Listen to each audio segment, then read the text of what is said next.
These two anime are the exact same. Hear me out. They're both two of the biggest shows right now. One is an action series about fighting whatever the fuck these things are, and the other is a show about idols and a twisted revenge. So you might think they literally couldn't be any more different from each other, right? Right? Well, boy, do I have news for you. Because when you look a little past the surface, both of them work in exactly the same way. In Hell's Paradise, you got man, girl, and island. Wait, wrong show. That one doesn't have these things. What is going on with this island? If you don't know anything else about the series, that question is basically the core of it. I mean, they're also trying to get the elixir of life, but the mystery around the island is really what's at center stage. All the action, fighting, and brutality is just kind of a consequence of the situation that they're put into. But earlier, I actually kind of lied, because they don't even actually get to the island until episode 3. So why would anyone watch the first two? Well, it's because of Gabimaru's big, character. Right away, we're instantly pulled into the show as it starts with him literally shattering a fucking katana on his neck. That scene alone speaks volumes about his strength without even needing a single word to be spoken. And that's the main hook for the start, but that can't last forever. As they attempt over and over again to execute him in all these bizarre different ways, we slowly get to learn about who he actually was before this, which was a former assassin that was meant to be emotionless, violent, and destroying everyone that came in his path. Essentially the perfect murderer. But in reality, that's just not true, because he slowly realizes that he's not just a red pill Sigma. He's a little sensitive femboy. Ooh. Oh god.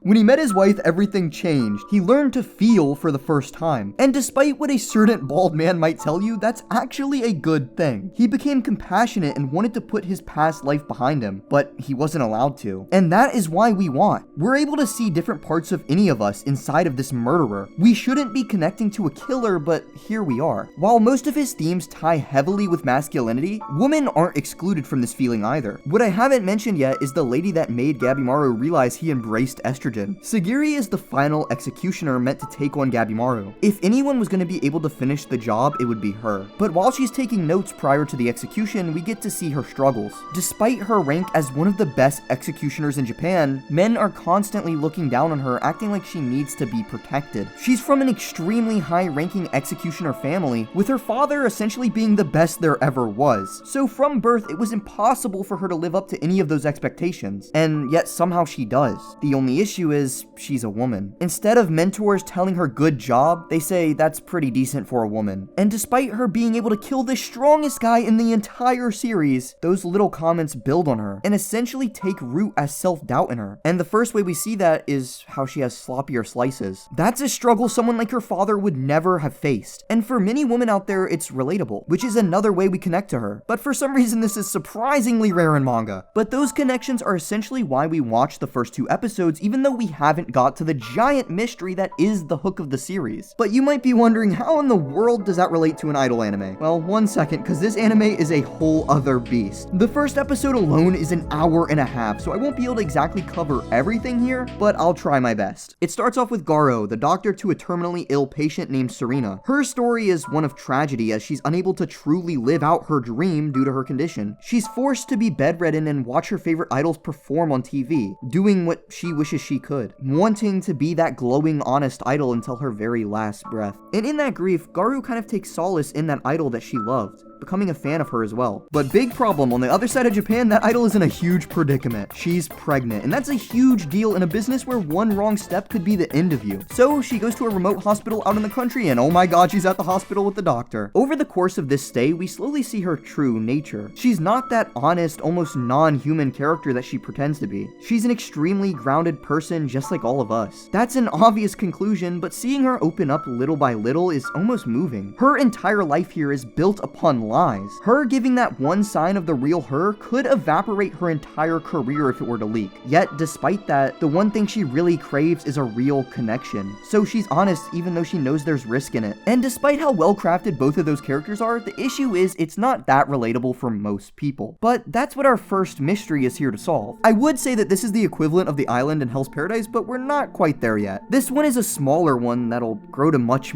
more. Right before the birth of Ai's children, a self-proclaimed Giga Chad kills the doctor, and he kind of gets reborn as her child along with the terminally ill patient from earlier. Don't think too hard about it. This start alone would have been amazing without any mystery, because Ai is dealing with lies that are very, very hard to conceal in an industry where she could be instantly evaporated. But that slight mystery of who the killer was and why he did that adds an extra layer, just like the idea that Gabimaru might have a way out of being executed. Throughout the rest of the episode, it's mostly about the children learning about the entertainment industry as we see them grow older. We also see exactly how that industry is. It's a dark, cruel world of lies. However, it also sprinkles in little moments of pure peak, like when we see Serena no longer worrying about being frail and sick and can finally live out her dreams of dancing and being an idol in her new, healthy body. Or how we see the director talking to Aqua about how entertainment isn't just an art, it's also a business, and you can't just focus on one or the other too much. There's just so much here to cover. I mean, this episode's so long, but let me get to the point. Spoiler alert for the end of the episode. Please, if you haven't seen it, go watch it now.